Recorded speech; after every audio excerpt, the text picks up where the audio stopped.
सुप्रभात बच्चों। कल मैम ने आपको अपनी नैतिक शिक्षा बुक का पाठ 7 मर्यादा पुरुषोत्तम राम के बारे में बताया था और उसमें बताया था कि कैसे श्री राम अपने पिता की आज्ञा का पालन करते हुए अपनी पत्नी सीता और अपने भाई लक्ष्मण के साथ वन की ओर चल पड़े। आज हम इसके आगे का पढ़ेंगे।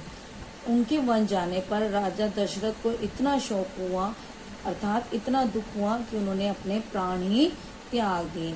ननिहाल से जब भरत और शत्रुघ्न को बुलाया गया तो राजा दशरथ की अंत्येष्टि अर्थात अंतिम संस्कार के बाद वशिष्ठ मुनि ने भरत को राज्य संभालने के लिए कहा, किंतु भरत इसके लिए तैयार नहीं हुए।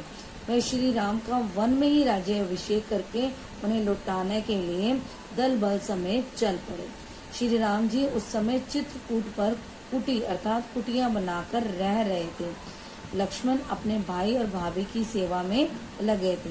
भरत ने और कैकेयी ने श्री राम को अयोध्या वापस लौटने के लिए बहुत तेरा जोर लगाया, लेकिन श्री राम अपने पिता का प्रण पूरा किए बिना वापस लौटने को तैयार नहीं हुए। अंत में भरत ने श्री राम के पैरों को स्पर्श किया, उनकी खड़ाओं को लेकर अयोध्या लौटे अर्थात उनकी चप्पलों को लेकर लौटे। उन्होंने राज सिंहासन पर इन खड़ाओं को सुशोभित किया और स्वयं जटाधारी अर्थात तपस्वी वेशभूषा धारण की और अयोध्या से बाहर नंदी गांव में रहते हुए राज्य का संचालन करने लगे। भरत के लौट जाने के पश्चात श्री राम जी चित्रकूट छोड़कर पंचवटी चले गए। वहाँ एक दिन रावण की जो बहन शूर्पणखा ने उन्हें देखा और उनके सामने विवाह का प्रस्ताव रखा, अर्थात कहा कि मैं तुमसे विवाह करना चाहती हूँ, लेकिन श्री राम ने उन्हें मना कर दिया और वह लक्ष्मण के साथ विवाह करने का हट करने लगी। लक्ष्मण ने उसे फटकार दिया और अपने अपमान का बदला लेने के लिए वह सीता को अपना शत्रु मानकर उस पर लपकी, लेकिन सीता की रक्षा के लिए लक्ष्मण ने तलवार चलाई जिससे शूर्पणखा की नाक कट गई। इस पर शूर्पणखा ने अपने दोनों भाइयों खर और दूषण को सेना लेकर उन्हें दंड अर्थात सजा देने के लिए भेजा, पर श्री राम ने अपने बाणों द्वारा उन दोनों को उनकी सेना समेत मार डाला। तब शूर्पणखा अपने बड़े भाई लंका के राजा रावण के पास गई। उसने सीता की सुंदरता का वर्णन किया। उन्होंने बताया कि कैसे सीता कितनी सुंदर है और उसे पत्नी बनाने तथा राम और लक्ष्मण को दंड देने के लिए रावण को उकसाया। अब रावण कपटपूर्वक धोखे से मारीच को सोने का हिरण बनाकर पंचवटी पहुंचा और इस सुंदर हिरण को देखकर सीता ने श्री राम से इसे पकड़ने का आग्रह किया, जिद किया कि मुझे तो यह हिरण चाहिए ही चाहिए।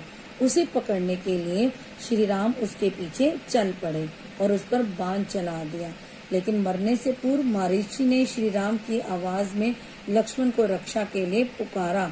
अब लक्ष्मण को श्री राम सीता की रक्षा के लिए छोड़ कर गए थे, किंतु सीता के आग्रह करने पर लक्ष्मण को श्री राम की सहायता के लिए जाना पड़ा।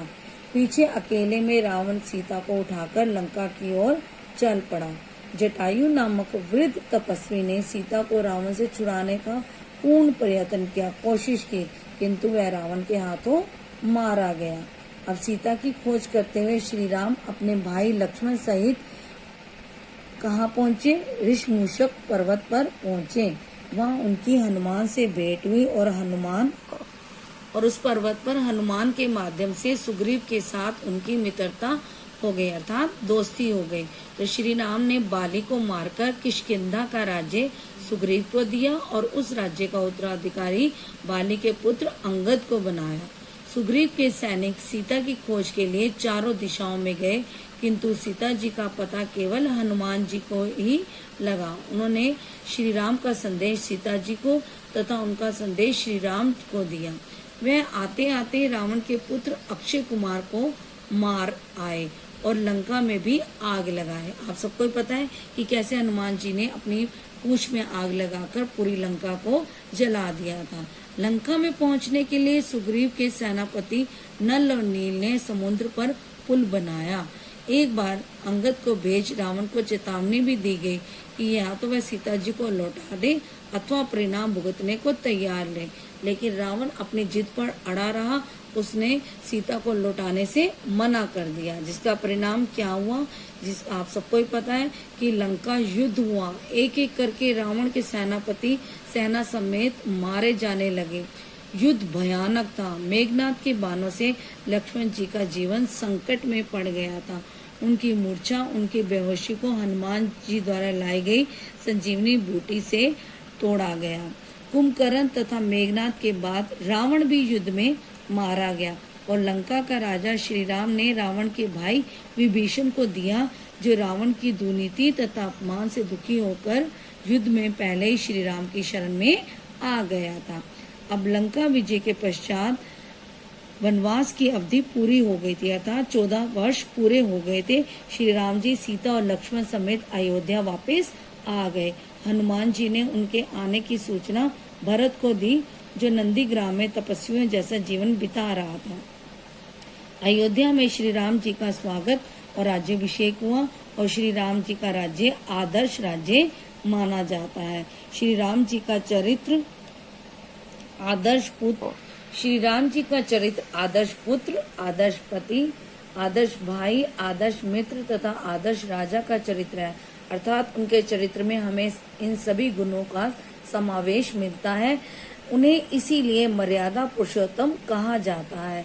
जब तक इस धरती पर पर्वत और समुद्र हैं, तब तक उनकी कहानी लोगों को यह संदेश देती रहेगी कि श्री राम के समान आचरण करना चाहिए।